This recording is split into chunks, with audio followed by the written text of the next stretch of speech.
আমার প্রচুর পরিমাণের ব্রেসলেট আছে, প্রায় 500-র উপর। ওরে বিভিন্ন ধরনের পারফিউম, আমাকে বলতে পারেন আমি মোটামুটি একটু পারফিউম ফ্রিক আর কি। আমার বাসায় না হলেও 40+ বিভিন্ন ভ্যারাইটিস পারফিউম আছে।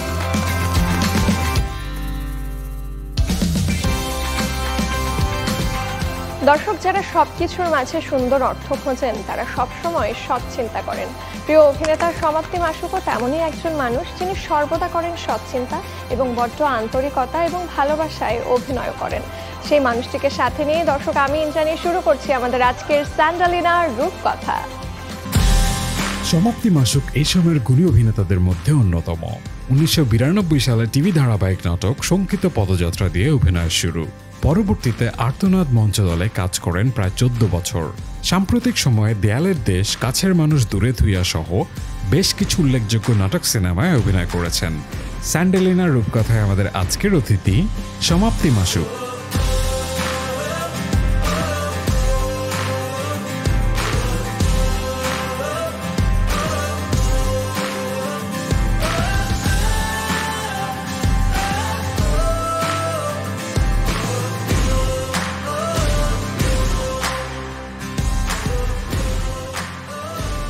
হাস্যোজ্জ্বল একটা মানুষ, যাকে দেখলে মনটা ভালো হয়ে যায় নিমিষেই। কেমন আছেন? থ্যাংক ইউ, ভালো আছি। আপনি কেমন আছেন? আমিও খুব ভালো আছি। স্যান্ডালিনা রূপকথার অতিথি আপনি আজকে। তাই প্রথমেই শুনতে চাইবো আপনার কাছে সৌন্দর্যের ব্যাখ্যা কি? সৌন্দর্যের ব্যাখ্যা একটাই, সুন্দর তো সুন্দর, তবে ভেতরটা যদি সুন্দর হয়, গ্লোটা তো আসলে ভেতর থেকে আসে, আর বাহ্যিক রূপটা তো আসলে আমাদের একটু মেইনটেনেন্স করতে হয়। সবকিছু মিলিয়ে মেইন গ্লোয়িংটা কিন্তু ভেতর থেকে আসে, এটা আমি বিশ্বাস করি। আজকে আমাদের ফার্স্ট অ্যানিভার্সারি। Happy anniversary. ও শিজ। এখন কি হবে? এখন হবে ফার্স্ট ওয়াশের 10 মিনিটস পাওয়ার ওয়াশিং এর ম্যাজিক। ফার্স্ট ওয়াশ ডিটারজেন্ট পাউডারের মাল্টি বুস্টার কাপড়ের যে কোনো দাগ ময়লাকে নিমেষে দূর করে এবং কালার গার্ড কাপড়ের রঙকে রাখে নতুনের মতন। সম্পর্কের রং থাকুক ফার্স্ট ডের মতন নতুন। আর জামা কাপড়ের জন্য ফার্স্ট ওয়াশ তো রয়েছেই, সাদার আরেক নাম ফার্স্ট ওয়াশ ডিটারজেন্ট পাউডার। নিজেকে কতটা সুন্দর মনে করেন? এই ব্যাপারে আমার একটু সমস্যা আছে। আমি নিজে কতটা সুন্দর বা আকর্ষণীয় মনে করি না, কেন জানি এটা আমি ঠিক জানি না, বাট সো সকালবেলায় যখন ঘুম থেকে উঠে প্রথম আয়নার দিকে তাকান, আয়নার সামনে দাঁড়ান, নিজের মধ্যে কি দেখবার চেষ্টা করেন এবং নিজেকে নিয়ে কি ভাবেন? হ্যাঁ, এটা সুন্দর কোশ্চেন করেছেন। আয়নার সামনে দাঁড়ালে আমার শুধু মনে হয় যে সমাপ্তি আরো কনফিডেন্ট হও, দিনটা সুন্দর করে শুরু করো। আর ঘুমোবার আগে তখন নিজেকে কি বলেন? ওভাবে কিছু বলা হয় না, বাট চোখ বন্ধ করার আগে একটু চিন্তা করি সারাদিন যে কাজগুলি করলাম ঠিকঠাক ছিল কিনা, কোথাও কোনো প্রবলেম ক্রিয়েট হয়েছে কিনা, ওই জায়গাগুলো তাহলে আবার ঠিক করতে হবে। এটা দীর্ঘদিন ধরে আপনি অভিনয় করছেন, আপনার অভিনয়ের ভক্ত কিন্তু পুরো দেশ জুড়ে। কিন্তু যেটা দেখা যায় যে অভিনয় করতে গেলে বা দীর্ঘদিন ধরে মানে একটা ফিজিক মেনটেন করতে গেলে কিন্তু আসলে ব্যায়াম করতে হয়, তারপরে যোগা করতে হয়। এর মধ্যে আপনার কি করা হয়? জিমে গিয়ে কি ঘাম ছড়ানো হয়? সময় পান? একদম যে নিয়ম মাফিক প্রত্যেক সপ্তাহে আমার 4 দিন যেতে হবে, ওটা আমি হয়তো অনেক সময় পেরে উঠি না শুটিং এর চাপের জন্য, বাট আমি খাওয়াটা একটু মেনটেন করি, খাবারটা, এবং রেগুলার বেসিসে আমি হাঁটি, এটা বন্ধ করি না। আর যখনই ফাঁক পাই শুটিং এর, তখনই আমি জিমে চলে যাই। শুটিং সেটে খাবার দাবার নিয়ে একটু শুনবো। তখন কি শুটিং সেটের খাবারই খাওয়া হয় নাকি হয়তো মানে অনেকে যেটা দেখা যায় না যে বাড়ি থেকে খাবার ক্যারি করেন, আপনি কি করেন? না, আমি বাড়ি থেকে খাবার ক্যারি করি ঠিক তখন যখন কোনো একটা চরিত্র সামনে আছে, প্লে করতে হবে, ওটার জন্য আমাকে একটু দ্রুত কমতে হবে, তখন আমি বাসা থেকে একটা মেনু ঠিক করি, ওটা আমাকে করতে হয়। আদারওয়াইজ শুটিং এর খাবারই ম্যাক্সিমাম টাইম খাই। খাবার দাবার নিয়ে পছন্দের ডিশগুলোর নামটা একটু শুনতে চাই। কি খেতে ভালোবাসেন? খেতে ভালোবাসি চিকেন, যে কোনো আইটেম। কাবাব আমার খুব পছন্দ, বাট শুটিং এর সময় যদি আমি বলি, আমার ডেইলি রুটিনটা যেটা, আমি ভাতটা খাই না, অ্যাভয়েড করি, আমি রুটি খাই। সবজি ভীষণ পছন্দ। বাহ, এটা খুবই আনকমন যে মানুষ সবজি খেতে ভালোবাসে, যদিও এটা স্বাস্থ্যের জন্য খুবই ভালো। আমার সামও সবজি খুব পছন্দ, যে কোনো টাইপের সবজি, আর যে কোনো একটা প্রোটিন, মানে মাছ বা মাংস যে কোনো একটা থাকলে, বাট আই লাভ মিট। আর বেসিক্যালি কোন কোন খাবারগুলো আপনি এড়িয়ে চলেন সব সময়? Any kind of red meat, মানে গরুর মাংস, খাসির মাংস, এগুলি আমি অ্যাভয়েড করি। তারপর সুগার জাতীয় জিনিসগুলো একটু অ্যাভয়েড করি, কারণ একটু তো মেনটেন করতে হয়। তাছাড়া আমার বাবা একবার আমাকে বলেছিল, তুই যতদিন লাল মাংস অ্যাভয়েড করবি, গরু, খাসি বা চিনি জাতীয় জিনিস কম খাবি, ততদিন ফ্লেক্সিবল থাকতে পারবি, ভালো থাকতে পারবি, এটা ভীষণ রোগ কম হবে। আচ্ছা, বেসিক রান্না বান্না তো আজকাল সব পুরুষই জানে, অ্যাটলিস্ট চেষ্টা তো করে। ওই জায়গা থেকে আপনি কি কি পারেন? আমি দুইটা জিনিস পারি। আমি সরি, এই ব্যাপারে আমি খুবই অপারদর্শী। আমি চা বানাতে পারি আর ডিম ভাজতে পারি, আর কিছু পারি না। আর হোয়াট অ্যাবাউট কাঁচা বাজার? বাজার করতে ভালো লাগে? বাজার তো এখন অনেকটা সহজ হয়ে গেছে, যে চলে যাই ডিপার্টমেন্টাল স্টোরে, ওখানে যে বাজার করতে পারি, কিন্তু যে কাঁচা বাজারে যে দামাদামি করে বাজার করা, ওই জিনিসটা আসলে অতটা পারি না। সময় বদলে যায়, কিন্তু সৌন্দর্যের সংজ্ঞা বদলায় না। রূপ বদলে যায়, কিন্তু আভিজাত্যের মানে একই থেকে যায়। ঐতিহ্য যখন আপন করে নেয় আধুনিকতাকে, তখন সৌন্দর্য ঠিকই খুঁজে নেয় স্যান্ডেলিনাকে। স্মরণের ছয় তোমার উপমায় বদলে দিলে যে আমার। স্যান্ডেলিনা সো, রূপচর্চায় আভিজাত্য। আচ্ছা, জাল ফেলে মাছ ধরা, আকাশে ঘুড়ি ওড়ানো কিংবা লাটিম খেলা, এর মধ্যে কোন মানে অভিজ্ঞতাটা রয়েছে? মাছ ধরা ছাড়া বাকি দুটো আছে। আচ্ছা, ঘুড়িও উড়িয়েছি, তারপরে আরেকটা যেটা বললেন লাটিম, এগুলি তো সেগুলো নিয়ে- অনেক করেছি, ছোটবেলায় অনেক খেলেছি। but ছোটবেলাটাই আসলে বড্ড রঙিন, মানে এখনো মনে পড়লে খুব স্মৃতিকাতর হয়ে যেতে হয়। সত্যি সেই দিনগুলোর কথা মনে পড়ে নিশ্চয়ই। অনেক মনে করো, অনেক মিস করি। আর ছোটবেলা খালি মনে হতো কি কবে বড় হব, এই বকাবকি করে পড়তে বয়, এই কর সেই কর। কিন্তু এখন মনে করি যে না, ছোটবেলাটাই খুব ভালো ছিল। আপনাকে শুটিং এর বাইরে আমরা কিন্তু সাধারণত দেখি অলওয়েজ পাঞ্জাবি পায়জামা পরেন, ভীষণ সুদর্শন লাগে আপনাকে দেখতে। Thank you. পার্সোনালি কি আপনি পাঞ্জাবি পায়জামাতেই বেশি কমফোর্টেবল? আমি খুব পছন্দ করি পাঞ্জাবি পায়জামা, স্পেশালি পাঞ্জাবি আমার খুব পছন্দের একটা পোশাক। ট্রাই করি শুটিং বা কাজ না থাকলে। না, তার মানেই না যে আমি অন্য পরি না, আমি টি শার্ট, পোলো শার্ট বা ফুল শার্ট সবই পরি, বাট পাঞ্জাবিটা আমি ভেরি মাচ কমফোর্টেবল। শুটিং করতে গেলে তো ঘুমের রুটিনের একদম 12টা বেজে যায়, কোনো ঠিকঠাক থাকে না। তারপরেও আসলে কতটা ঘুমানোর চেষ্টা করেন দিনে অন্তত? প্রতিদিন অ্যাটলিস্ট 6 ঘন্টা ঘুমানোর চেষ্টা করি। আমাদের এই যে আপনি যেটা বললেন, শুটিংয়ে থাকলে তো আসলে একটু নিয়ম ঠিকমতো হয় না। পালন করা যায় না, বাট ট্রাই করি 6 থেকে 7 ঘন্টা যেন ঘুমোতে পারি। ঘুরতে ভালোবাসেন? অনেক। কোথায় কোথায় ঘুরতে ভালো লাগে? বাংলাদেশের সব জায়গায় আমার ঘুরতে ভালো লাগে। আর আমি সত্যি কথা বলতে ইউরোপ আমেরিকা সাইডগুলোতে আমার যাওয়া হয়নি, সুযোগ হয়নি, বাট এশিয়ার অনেকগুলি কান্ট্রিতে আমি ট্রাভেল করেছি। আর আমার আসলে পাহাড় খুব পছন্দ। সো যেসব জায়গায় পাহাড় আছে, পাহাড়ি এলাকাগুলো আমি অনেক। আচ্ছা, ঘুরতে গেলে অনেকে শপিং করেন, অনেকে নতুন নতুন ফুড এক্সপেরিমেন্ট করেন, আপনার কোন কাজটা করা হয়? আমি যেখানে যাই ওখানকার লোকাল পিপলের সাথে গল্প করি, কথা বলি, ওদের জীবন যাপনটা, ওদের কথা বলার ভঙ্গি, মানে কিভাবে ওরা জীবনটা যাপন করে, ওটা ওয়াচ করি, ভালো লাগে। আর খাবারটা ট্রাই করি। আচ্ছা, রূপচর্চার তো অনেক অনুষঙ্গ রয়েছে, এর মধ্যে কোনগুলো আপনার লাগবেই লাগবে? আমি যদি কিছু অপশন দেই, তেল, shampoo, it's a very common, তারপর হচ্ছে lotion, face cream, night cream, এগুলি তো অনেক general, অনেক অনেক হ্যাঁ, কিছু। এখন তো অনেক কিছু বের হয়েছে, অনেক পাওয়া যায়। আমি যে আমার লোশনটা রেগুলার লাগে। আর আমরা যেহেতু শোবিজে কাজ করি, আমাদের তো মেকআপের কিটসগুলি, কিটসগুলো লাগে, আমারগুলি আমি আলাদা করে সব নিয়ে যাই। আর আমার ছেলেদের তো অনেক কিছু লাগে না, যে 2-3টা জিনিস লাগে জেনারেল, ওগুলি আমারটা আমি রাখি। আচ্ছা, কোনো নাটকের জন্য যখন রেডি হতে হয় অন্ততপক্ষে কতটুকু সময় লাগে? It depends. এটা আসলে আমাদের এখন ম্যাক্সিমাম যে কাজগুলি, আমি যদি ধারাবাহিক থেকে বলি, ধারাবাহিক নাটকের একরকম প্রিপারেশন থাকে, হ্যাঁ, সিঙ্গেল নাটকের জন্য একরকম প্রিপারেশন, আর আমি যদি ফিল্মে যাই, ফিল্মের জন্য আলাদা পুরোই preparation। আলাদা। সো ধারাবাহিক নাটকে তো একটা লম্বা সময় ধরে জার্নিটা আমাদের করতে হয়। সো ওটা আসলে একটু বেশি সময় পাই, কারণ যখন প্রিপারেশনটা হয়, প্রি প্রোডাকশন হয়, আমাদেরকে বলে দেওয়া হয় আমার স্ট্রাকচারটা এরকম ক্যারেক্টারের, ওইভাবে একটা প্রিপারেশন নিই। বাট সিঙ্গেল নাটকের সময় ইদানিং যে প্র্যাকটিসটা হয়, আমাদের আসলে খুব বেশি আগের থেকে আমরা জানতে পারি না। দেখা যায় যে বিটুইন 2 উইকসের ভিতরে আমাদের কাজে চলে যেতে হয়। তো সেক্ষেত্রে 2-3 দিন সময় পাই আমরা একটা ক্যারেক্টারের জন্য এটা প্রিপারেশন কিন্তু নিতে। খুব বেশি দিন এটা না। একটু কম সময় হয়ে যায়, বাট এটাতেই মানিয়ে নিয়েছি আর কি, আমরা এভাবেই করছি। বাট ফিল্মে তো অনেক অনেকটা আরাম সময় করে পাওয়া সময় যায়। পাওয়া যায়। আচ্ছা, শপিং করতে ভালোবাসেন?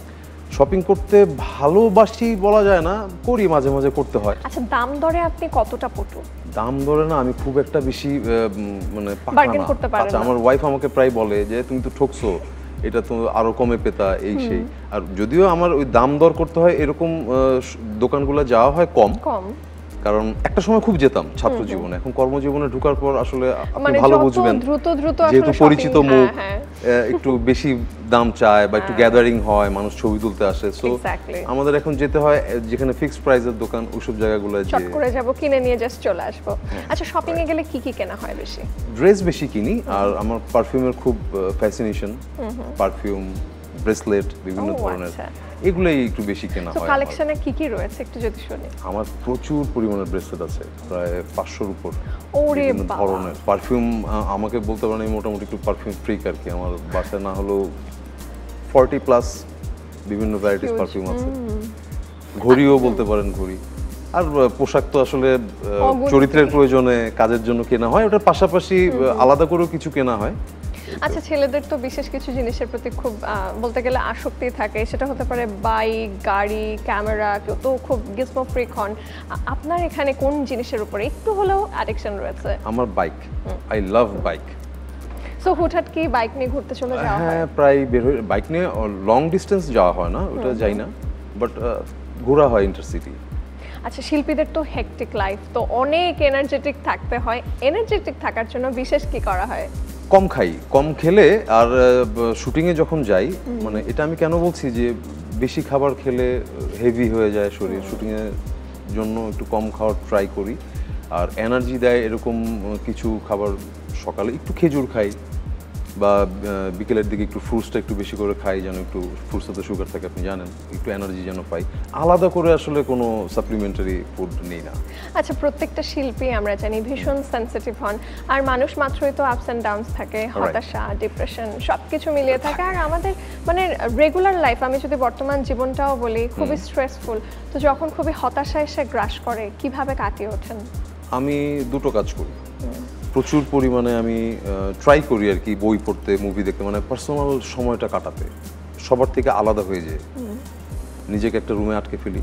যখন ডিপ্রেশন কিন্তু আসে আমাদের, সত্যি কথা বলবো, মিথ্যা বলবো না, আমাদের অভিনয় জীবনে ফ্রিকুয়েন্টলি ডিপ্রেশনটা আসে পাওয়া না বিভিন্ন পাওয়া, ব্যাপার কত নিয়ে, কিছু, অনেক মন কিছু মতো নিয়ে। চরিত্র পাচ্ছি না, বা কাজটা ঠিক মতো হলো না, বা এর সাথে আমার ইন্টারাকশনটা ভালো হলো না, বা প্রাইভেট লাইফে বিভিন্ন ব্যাপার থাকে। বিশ্বের কোনো দেশে নেই এক্সেপ্ট বাংলাদেশ ছাড়া, যেখানে একজন অভিনেতা বা অভিনেত্রী সব কাজ করে। আমি আমার পিএস, আমি আমার সব কিছু ঠিক করছি, আমি আমার কস্টিউম ডিজাইনার, আমি আমার মানে বিউটিফিকেশন করছি, এগুলো শুধুমাত্র বাংলাদেশে, পৃথিবীতে আর কোথাও কিন্তু নেই। সো কতটা স্ট্রেসের মধ্যে থাকতে হয়। আবার শুটিংয়ে আছি, এখান থেকে বাসা থেকে ফোন, এই এটার তো এটা হলো না, ওটা হলো না। সো একটা এই যে আপনি বললেন হেপটিক, একদমই তাই। তো আমি এই প্রথমত এই কাজটা করি যে আমি নিজেকে আলাদা করে ফেলি। আমার এরকম সময় এলে বই পড়ি, মুভি দেখি। আরেকটা কাজ করি, মার কাছে চলে যাই। মার কাছে গেলে জানি না কেন সবচাইতে শান্তি লাগে, জায়গা। কিছু বলতে হয় না কিন্তু, না, কি নিয়ে টেনশনে আছি বা টেনশনে আছি কিনা আদৌ কিছুই না, মার কাছে গেলেই না একটা মানে 50% মা রিলিফ হয়ে জাস্ট যায়। একটু স্পর্শ করে দেবে মাথার একদম। উপরে, শান্তি শান্তি। একদম। আচ্ছা, আপনার কাছে একটা আদর্শ দিনের সংজ্ঞা কি? আদর্শ দিনের সংজ্ঞা হচ্ছে ঘুম থেকে ওঠার পরেই অজানা কোনো কারণে হোক বা যেভাবেই হোক মনটা ভালো থাকে, ফুরফুরা একটা মেজাজ থাকে, ফ্যামিলির সবাইকে নিয়ে কোথাও চলে যাই, রেস্টুরেন্টে গেলাম, খেলাম, বা কোনো আত্মীয়র বাসা চলে গেলাম, বেড়ালাম, এটাই একটা ভালো দিনের সংজ্ঞা। একটা কর্মহীন অলস দিনে আসলে মানে এত ব্যস্ত জীবনে কর্মহীন যতই আমরা বলি, সেটা আসলে কর্মহীন থাকে না। তবু এই যে শুটিং টুটিং ছাড়া একটা মোটামুটি অলস দিনটা কিভাবে কাটে, কিভাবে উদযাপন করেন? আমি মোস্ট অফ দ্য টাইম যখন শুটিং না থাকে আমি পরিবারকে সময় দেওয়ার চেষ্টা করি, বাসায় থাকি, কারণ এই সময়টা পাই তো কম। সো যখনই পাই, আমার একটা মেয়ে আছে, আমার ওয়াইফ, আমার মেয়েকে আমি সময় দিই, মার কাছে চলে যাই। আমি খুব মায়ের, ওই যে বলে না যে মায়ের নেটা, মাম্মাস বয়, আমি ওই টাইপ সবসময়ই। তো এই পরিবারের ভিতরেই থাকি। মাঝে মাঝে এমনটা হয় যে সারাদিন ফ্যামিলিকে টাইম দিয়ে বিকেলে বা সন্ধ্যার দিকে একটু গেলাম ফ্রেন্ডদের সাথে, চাইল্ডহুড ফ্রেন্ড, কাজের বাইরে আমার চাইল্ডহুড ফ্রেন্ডদের সাথে একটু টাইম স্পেন্ড করি। এটা ডিফারেন্ট একটা ব্যাপার, মানে খুবই আনন্দের একটা সময়। আচ্ছা, সোশ্যাল মিডিয়াতে কতটুকু অ্যাক্টিভ আপনি? সোশ্যাল মিডিয়াতে আমি মোটামুটি অ্যাক্টিভ। আমি যদি আপনাকে সময়টা বলি, 24 ঘন্টার মধ্যে 2 ঘন্টা থেকে 3 ঘন্টা আমি সোশ্যাল মিডিয়া থাকি। আচ্ছা, মানে ভেঙে ভেঙে ধরেন এখন একটু 10 মিনিট ফেসবুকিং করলাম, আবার একটু ইনস্টায় ঢুকলাম 5 মিনিট, এইভাবে আমার 2-2.5 ঘন্টা তো থাকা হয়। আচ্ছা, সোশ্যাল মিডিয়া ইউজ নিয়ে আসলে আমাদের সবার মধ্যে বলবো কম বেশি কারো কাছে একটু কনফিউশন রয়েছে। কেউ কেউ বলেন আমরা বাঙালিরা সোশ্যাল মিডিয়া ইউজের জন্য এখনো বোধহয় রেডি না। এটা নিয়ে আসলে কি বলার আপনার? না, এটা আমি এটার সাথে একমত না। আমরা যথেষ্ট পরিমাণে রেডি, বাট আমরা মিসইউজ করি সোশ্যাল মিডিয়াটাকে, এটাও সত্যি। যা মনে আসলো বলে দিলাম, বা একজন আরেকজনের সাথে কাদা ছড়াছড়ি, এই জিনিসটা নাওএডেজ বছরখানেক ধরে বেশি হচ্ছে। বাট সোশ্যাল মিডিয়া থেকে অনেক পজিটিভ আউটপুটও কিন্তু আমরা বের করছি, এক্স্যাক্টলি, এটা বলার অপেক্ষা রাখে না। তা তো বটেই। তবে এবার আমরা আমাদের এই আড্ডা গল্পটাকে আরেকটু স্পাইস আপ করব, কারণ আমাদের এবারের রাউন্ড র্যাপিড ফায়ার।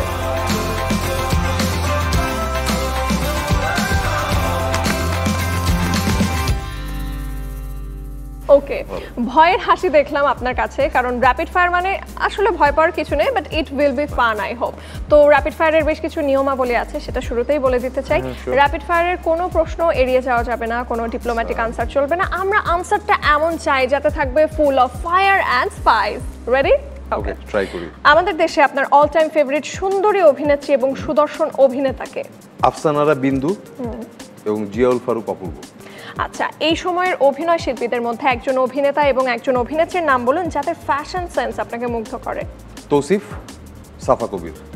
আপনার ভাই শতাব্দী ওয়াদুদ আপনার থেকে কোন কোন দিক দিয়ে এগিয়ে? শতাব্দী ভাই আমার থেকে অনেক দিক দিয়ে এগিয়ে। কোন উনি কোন? নিঃসন্দেহে একজন শক্তিমান অভিনেতা, যেটা আমি সবসময় হিংসা করি তাকে। আরেকটা? কণ্ঠ, দরাজ কণ্ঠ আমার বড় ভাইয়ের। আচ্ছা, কোন পপুলার ফুডটা আপনি একদমই পছন্দ করেন না? ফুচকা। ইস, I don't আমার like. হৃদয় ভেঙে দিলেন। আমি চটপটি পছন্দ করি, বাট ওই যে আচ্ছা। ফুচকাটা সামহাউ। ওকে, জীবনের কোন উক্তিটি সব সময় মেনে চলেন? Time and tide waits for none. Actually it's very true. সময় এবং স্রোত কারোর জন্য অপেক্ষা করে না। যে কাজটা কখনোই আপনার দ্বারা সম্ভব নয়? জেনে শুনে সজ্ঞানে কারো ক্ষতি করা। আচ্ছা, কখন আপনার স্ত্রী ভীষণ রাগ করে আর তখন আপনি কি করেন? Good question. আমি এক রুম থেকে আরেক রুমে যেয়ে দরজা লক করে চুপচাপ জোরে গান ছেড়ে বসে থাকি। ইস, এটা তো আরো ইরিটেটিং। তাও মাঝে মাঝে দরজা এসে নক করে, আই শোনো তুমি চলে গেলা কেন? আমি না শোনার ভান করে বসে থাকি। বাবা, Okay. বাড়ানো যাবে না। আপনার যে বদভ্যাসটি বদলাতে চান? অনেক রাগ। আপনার ড্রিম কার? অডি। এবার আপনাকে কয়েকটা প্রশ্ন করব, বেসিক্যালি অনেকগুলো অপশন দেব, তার মধ্য থেকে একটা বেছে নিতে হবে। সাদা না কালো? কালো। টং দোকানের চা নাকি পপুলার কফি শপ? টং দোকানের চা। বৃষ্টি না জ্যোৎস্না? বৃষ্টি। কবিতা না উপন্যাস? উপন্যাস। শাড়িতে নারী নাকি ওয়েস্টার্ন ড্রেসের নারী? ডেফিনেটলি শাড়িতে। ক্লিন শেভ নাকি বিয়ার্ড লুক? ক্লিন। বাংলা খাবার নাকি Chinese food? Chinese food. Burger নাকি পিৎজা? বার্গার। পাহাড় নাকি সমুদ্র? পাহাড়। গ্রীষ্ম নাকি শীত? শীত। আফজাল হোসেন নাকি আসাদুজ্জামান নূর? আসাদুজ্জামান নূর। সুবর্ণ মুস্তফা নাকি হুমায়ুন ফরিদি? ডেফিনেটলি হুমায়ুন ফরিদি। উনি কি আপনার ইন্সপিরেশন? বাই দ্য আমার ওয়ে, ইন্সপিরেশন, আমার ড্রিম ম্যান। মানে আমাকে একবার একজন প্রশ্ন করেছিল আমার ফেভারিট অভিনেতাকে, আমি উত্তর দিয়েছিলাম বিশ্বের সর্বশ্রেষ্ঠ অভিনেতা হচ্ছে হুমায়ুন ফরিদি। উনি ভুলক্রমে বাংলাদেশের জন্মেছিলেন, তারপরেও উনি যা মেধাবী তার হয়তো আমরা 5% পেয়েছি। Humayun Faridi is the best. স্যান্ডালিনার রূপকথায় আজকে আপনাকে পেয়ে ভীষণ ভালো লেগেছে। ইউজুয়ালি আপনার সাথে যত কথা হয়েছে সেটা মূলত কাজ রিলেটেড, আজকে কিন্তু আসলে সমাপ্তি মাসুককে আমরা অন্যভাবে জানার একটা চেষ্টা করেছি। ধন্যবাদ আপনাদেরকে। Thank you so much again. তবে আপনার জন্য স্যান্টালিনা রূপকথার পক্ষ থেকে রয়েছে আকর্ষণীয় এই গিফট হ্যাম্পারটি। Oh thank you. আপনাকে ধন্যবাদ, মাছরাঙা টেলিভিশনকে ধন্যবাদ এবং স্যান্ডালিনাকে ধন্যবাদ।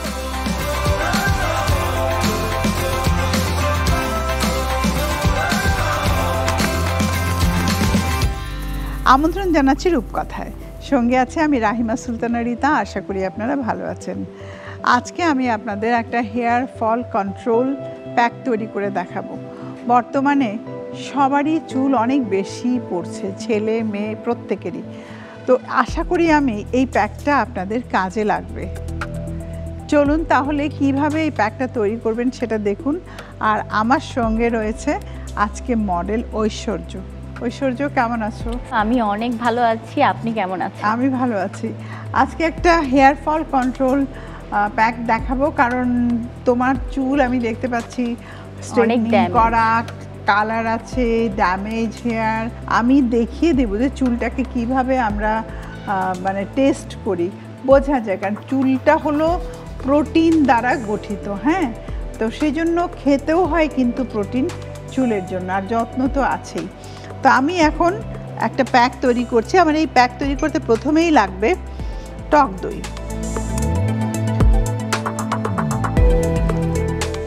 এবং আমি তার সাথে দিব হলো কিছু আমলকি পাউডার, আমাদের আমলা পাউডার। সবচেয়ে ভালো হয় যেটা ত্রিফলা, আমার হাতে আছে ত্রিফলা। ত্রিফলা 3টা ফলকে নিয়ে বানানো হয়, আমলকি, হরিতকি, পহেরা। আমি এখানে 1 চামচ ত্রিফলার পাউডার দিয়ে দিচ্ছি। ত্রিফলাটা অত্যন্ত ভালো কাজ করে, একেবারে টনিকের মতো কাজ করে হেয়ার ফলের জন্য। আর তার সাথে অ্যাড করব হানি। ঐশ্বর্যর চুল যে ধরনের অনেক বেশি রাফ, এই টাইপের রাফ হেয়ারের জন্য হানিটা খুবই ভালো, সফট এবং স্মুথ করার জন্য। আর তার সাথে আমরা অ্যাড করব একটা ভিটামিন ই ক্যাপসুল, আর একটু অ্যাড করব অয়েল, সাথে একটু লেমন জুস অ্যাড করব। লেমন জুসটাও চুলের গোড়া মজবুত করতে প্লাস ড্যান্ড্রাফ থাকলে সেটা কমাতে হেল্প করে। আর আরেকটা জিনিস আমরা চুলে খুব ইউজ করি, সেটা হলো চায়ের লিকার। আমি এখানে জাল দেওয়া চা আছে, আমি লিকারটা নিয়ে নিচ্ছি। সব অলমোস্ট আমি এখানে একসাথে মিশিয়েই দিয়েছি। এখন অয়েলটা অ্যাড করব, অয়েল দিয়ে দিচ্ছি। Pack almost ready. আসলে চুল এমন একটা জিনিস, এটা ডেড রুট। চুল নষ্ট হয়ে গেলে চুলকে কিন্তু কেটে ফেলতে হয়, সেই জন্য চুলের প্রপার কেয়ার নেওয়াটা অত্যন্ত জরুরি। আমি এখন যেটা বানালাম সেই প্যাকটাকে ঢেলে নিচ্ছি। আপনারা যখন বাড়িতে তৈরি করবেন, আমি এখন জাস্ট আপনাদেরকে একটু দেখানোর জন্য এটা তৈরি করলাম। জিনিসটা এরকম হবে, সপ্তাহে অন্তত 1 দিন যদি আমরা আমাদের হেয়ারের কেয়ার করি তাহলে আমাদের চুলটা ভালো থাকবে। তাহলে আপনি কিভাবে আপনার উপর অ্যাপ্লাই করবেন তাই দেখুন। এসো।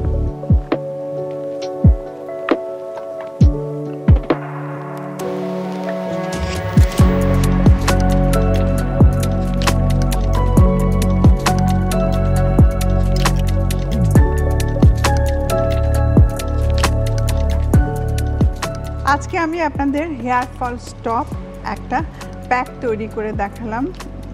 আপনি যদি রেগুলার এটা ব্যবহার করেন, আশা করি আপনাদের যে চুল পড়ার সমস্যা আছে সেটা কমে যাবে। তোমার তো চুলে প্রচুর, আমার মনে হয়, আমি ধরে দেখি, হ্যাঁ, যেহেতু কালার আছে, তারপরে আয়রন করা হয়, চুল বোঝার একটা নিয়ম আছে। আমি দেখিয়ে দিচ্ছি সবাইকেই, আপনি বুঝতে পারবেন। এই যে একটা চুল, এটা হয়তো ক্যামেরায় অত বোঝা যাচ্ছে না, বাট তারপর আমার মনে হয় বোঝা যাচ্ছে। ইয়েস, এটাকে টান দিলেই বোঝা যাবে যে আপনার চুল হেলদি না আনহেলদি। যদি ইলাস্টিসিটি ভালো থাকে তাহলে ছিঁড়বে না, আর যদি ইলাস্টিসিটি ভালো না থাকে সাথে সাথে ছিঁড়ে যাবে, সাথে সাথে ছিঁড়ে গেছে, তার মানে চুলের কন্ডিশন কিন্তু বেশি ভালো না। তুমি যদি এখন থেকেই কেয়ার না করো, একটা সময় চুল কিন্তু ভেঙে ভেঙে ভেঙে ভেঙে পড়ে যাবে। তো এই জন্যই চুল যত্ন করাটা খুব দরকার। আমরা ফেস নিয়ে বেশি মানে ফোকাস থাকি, বাট চুল নিয়েও তার চেয়েও বেশি ফোকাস থাকা উচিত।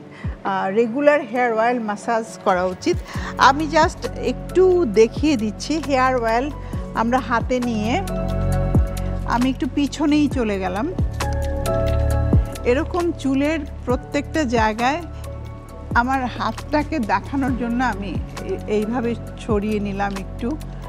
এরকম ফিঙ্গার প্যাড 5 আঙুলের দিয়ে নারিকেল তেল দিয়ে খুব সুন্দরভাবে রেগুলার যদি আমরা ঘুমোতে যাওয়ার আগে মাসাজ করি এবং ওভারনাইট রেখে দিই, অথবা যারা রেগুলার শ্যাম্পু করেন তারা অ্যাটলিস্ট শ্যাম্পু করার 20 মিনিট আগে অয়েল ম্যাসাজ করে শ্যাম্পু করলে তখন চুলটা ভালো থাকে।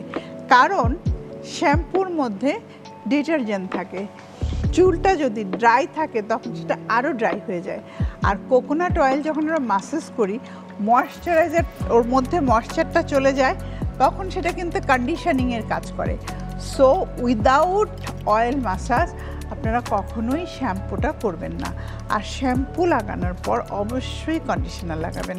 সেটা আপনি ন্যাচারাল কন্ডিশনার লাগান আর কেনাটাই লাগান, সেটা আপনার ব্যাপার।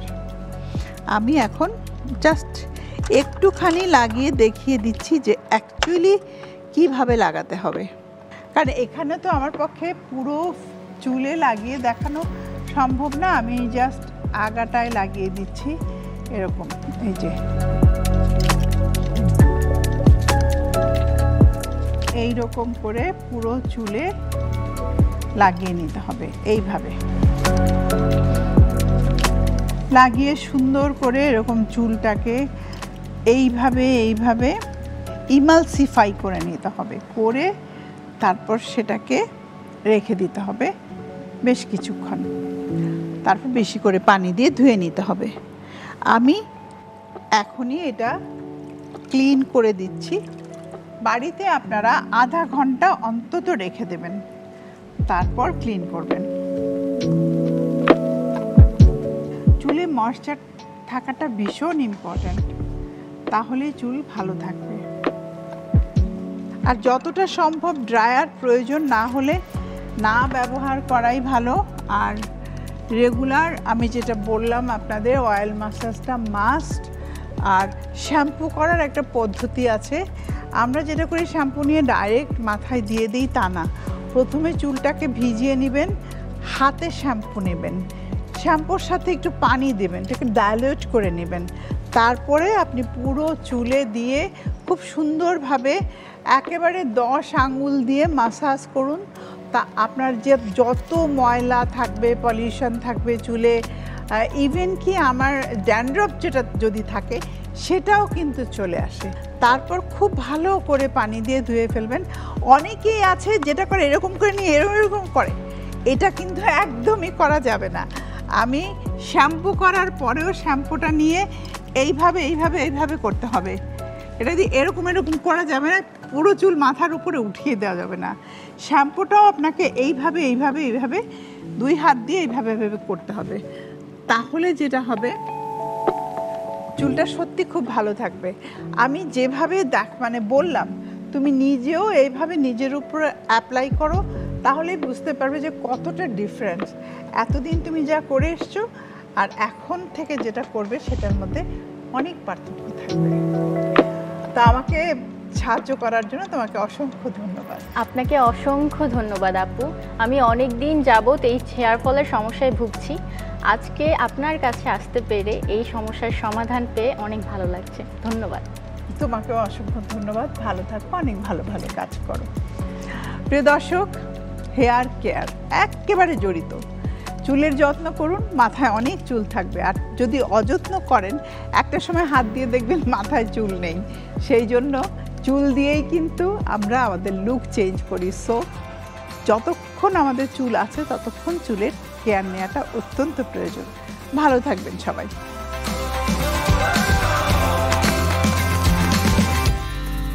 প্রিয় দর্শক, আপনাদেরকে অভিনন্দন জানাচ্ছি আপনাদের প্রিয় অনুষ্ঠান স্যান্ডেলিনা রূপকথায়। সাথে আছে আমি সালদিন, আমার সাথে আছে শ্রাবণ এবং শিলা। চলুন এ পর্বে আমরা দেখব ইয়োগার মাধ্যমে কিভাবে আমরা আমাদের সৌন্দর্যকে বৃদ্ধি করতে পারি। সৌন্দর্যকে বৃদ্ধির প্রথম শর্ত হলো চিন্তা। আপনি যখন সুচিন্তা করবেন তখন আপনার সৌন্দর্য সুভাবে বিকশিত হবে। আপনি যখন দুশ্চিন্তা করবেন তার বহিঃপ্রকাশ কিন্তু আমাদের চেহারাতেই আসে। সেজন্য সবসময় আপনাকে মনে রাখতে হবে, আপনি যদি আপনার সৌন্দর্যকে সুন্দরভাবে ফুটিয়ে তুলতে চান তাহলে কোনোভাবেই দুশ্চিন্তা করা যাবে না। সবসময় সুচিন্তা করতে হবে এবং সবসময় স্মাইল থাকতে হবে। স্মাইল থাকার ফলে আমাদের এই জায়গাতে ব্লাড সার্কুলেশন বেড়ে যায় এবং আমাদের পিনিয়াল পিটুইটারি গ্ল্যান্ড রিল্যাক্স হয়, যার ফলে হ্যাপি হরমোনগুলোর সিক্রেশন বেড়ে যায়। এটির পাশাপাশি আমাদেরকে আমাদের ভিতরের অর্গানগুলোকে সঠিকভাবে কাজ করার জন্য ক্লিনজিং প্রক্রিয়াটি সবচেয়ে বেশি জোর দিতে হবে। আমাদের ভিতরের অর্গানগুলোকে যদি আমরা ক্লিনজিং বা টক্সিনগুলো বের করে দিতে পারি, ভিতরের কাজগুলো ভালো হলে কিন্তু আমাদের বাহিরের সৌন্দর্যটি সঠিকভাবে প্রকাশ পাবে। সেজন্য আমরা কপাল ভাতি প্রাণায়ামটি করব। আমরা গভীরভাবে শ্বাস গ্রহণ করব, মনকে শান্ত করব, ভিতরে শোক বোধ করব, আরাম বোধ করব। ভিতরে যখন আপনি শোক ফিল করবেন তখন আপনার বাহিরে সেটি সহজভাবে প্রকাশ পাবে। আপনি যখন ভিতরে সুখ ফিল করবেন না, বাহিরে কোনোভাবেই সুখ বোধ দেখা যাবে না।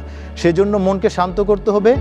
মনকে শান্ত করবার পর আমরা কপালভাতি প্রাণায়ামটি করব। পেট থেকে ফোর্স করে শ্বাস ফেলবো, যত বেশি ফোর্স করব তত কার্বন ডাইঅক্সাইড এবং টক্সিনগুলো বের হবে। আর পেট থেকে এই জায়গাতে যত বেশি ফোর্স করব, ডাইজেস্টিভ সিস্টেম, হার্ট, লিভার, আমাদের যতগুলো ভিতরের অর্গান আছে, এই প্রেশারের ফলে কিন্তু প্রত্যেকটা অর্গানে চাপ হচ্ছে, প্রত্যেকটা অর্গানে অ্যাক্সেস হচ্ছে এবং প্রত্যেকটা অর্গান থেকে ব্লাড সেল থেকে টক্সিনগুলো নিয়ে নাক দিয়ে বের করে দিচ্ছে, যার ফলে ভিতরে আপনি শক্তি বোধ করবেন, আরাম বোধ করবেন। এটি আমরা কমপক্ষে 200 থেকে 300 রাউন্ড করব। প্রথম ধীরে ধীরে করব, তারপর অভ্যস্ত হয়ে গেলে মধ্য গতিতে, তারপর অভ্যস্ত হয়ে গেলে ফাস্ট বা দ্রুত গতিতে করব। এটি করবার পর আমরা কিছু আসন করব, যে আসনের ফলেও আমাদের সৌন্দর্যকে আমরা বৃদ্ধি করতে পারবো। সেই জন্য আমরা পিঠের উপর প্রথম শুয়ে যাব, সহজভাবে করব, যে যেটি করতে পারবেন। শিলা দেখাবে সেতুবন্ধাসনা, শ্রাবণ দেখাবে চক্রাসনা।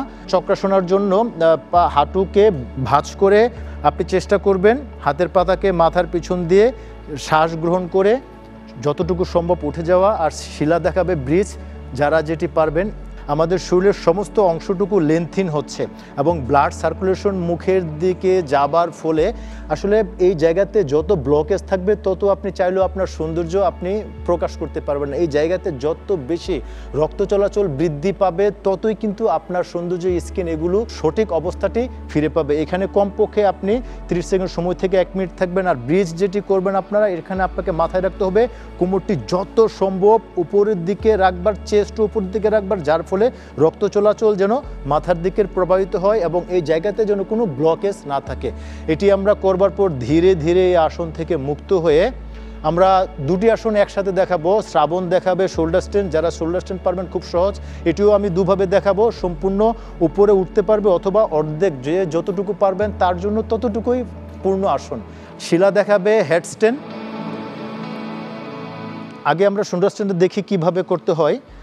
গভীরভাবে শ্বাস গ্রহণ করে কোমরকে উপরের দিকে তুলে দিয়ে, এটি হলো পূর্ণ শোল্ডার স্ট্রেন। প্রিয় দর্শক লক্ষ্য রাখুন, আপনি কোনো দুটো চাপিয়ে রাখবার চেষ্টা করবেন। এর ফলে আমাদের শরীরের সমস্ত ব্লাড সার্কুলেশন মুখমণ্ডলে যাবার ফলে এই জায়গাগুলো ক্লিন হয়, এই জায়গাগুলোতে ব্লকেজ থাকে না। যদি কেউ এতটুকু না পারেন, হাঁটু ভেঙে বা কোনো রকমভাবে আপনি করবার চেষ্টা করবেন এখান থেকে মুক্ত হয়ে ধীরে ধীরে, অথবা এই দুটি আসনের কোনোটিও যদি আপনি না পারেন, আপনি আপনার বেডে শুয়ে মাথাকে উপর হয়ে শুয়ে মাথাকে আপনি নিচের দিকে দিয়ে দেবেন, যেন ব্লাড সার্কুলেশন মাথার মধ্যে আসে, কিন্তু শরীরকে রিল্যাক্স করে দেবেন। ঠিক একই বেনিফিট আপনি পেতে পারবেন। এখন আমরা হেড স্ট্যান্ডটি দেখাবো, সেটিও হাত দুটোকে ব্লক করে পায়ের হাতের পাতাগুলো কোণের উপর ভর দিয়ে যতটুকু সম্ভব প্রথম হাঁটু ভেঙে, তারপর আপনি যদি সম্ভব হয় হাঁটু সোজা করবেন। অনেক ক্ষেত্রে হাঁটু অনেকে সোজা না করতে পারলেও আপনি চেষ্টা করবেন হাঁটু ভেঙে যতটুকু সম্ভব আপনি এতটুকু পারছেন এই পর্যন্ত থাকবেন। আপনি লক্ষ্য রাখুন, এর ফলে কিন্তু আমাদের রক্ত চলাচল মাথার দিকে প্রবাহিত হওয়ার ফলে এই সেলস, টিস্যুস, অর্গানগুলো কিন্তু সিস্টেমগুলো কাজ করতে পারে। এখান থেকে ধীরে ধীরে আপনি মুক্ত হয়ে শবাসনায় বা ক্রোকোডাইল পোজে সম্পূর্ণ বিশ্রাম নিতে পারবেন। প্রিয় দর্শক, এই টেকনিকগুলোর পাশাপাশি আপনাকে সৌন্দর্য বৃদ্ধি করবার জন্য অন্য যে বিষয়গুলোতে মনোযোগ দিতে হবে সেটি হলো খাবার। খাদ্য তালিকায় সুষম খাবার আপনি গ্রহণ করতে হবে, নিয়মিত পরিমিত এবং সময় করে করে পানি পান করতে হবে। আপনার ঘুম কমপক্ষে সঠিক সময়ে 7 থেকে 8 ঘন্টার মধ্যে রাখতে হবে। তার পাশাপাশি দুশ্চিন্তা না করে আপনি সব সময় শোক বোধ করবেন ভিতরে।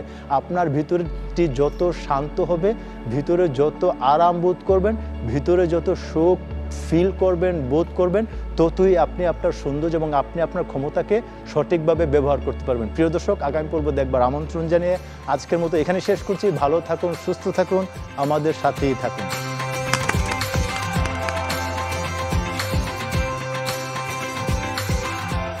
দর্শক, আমাদের আজকের আয়োজনটাও ছিল আনন্দে ভরপুর। নিশ্চয়ই সবাই উপভোগ করেছেন। প্রত্যেকটা পর্বের মতো সেলিব্রিটি আড্ডা যেমন ছিল, তেমনিভাবে ছিল আপনাদের সবার প্রিয় সব বিউটি টিপস এবং নতুন নতুন যোগা টিপস। আগামী পর্ব দেখার আমন্ত্রণ জানিয়ে আজকের মতো আমি বিদায় নিচ্ছি। সে পর্যন্ত সবাই ভালো থাকুন, সুস্থ থাকুন, নিরাপদে থাকুন আর সাথে থাকুন মাছরাঙা টেলিভিশনের।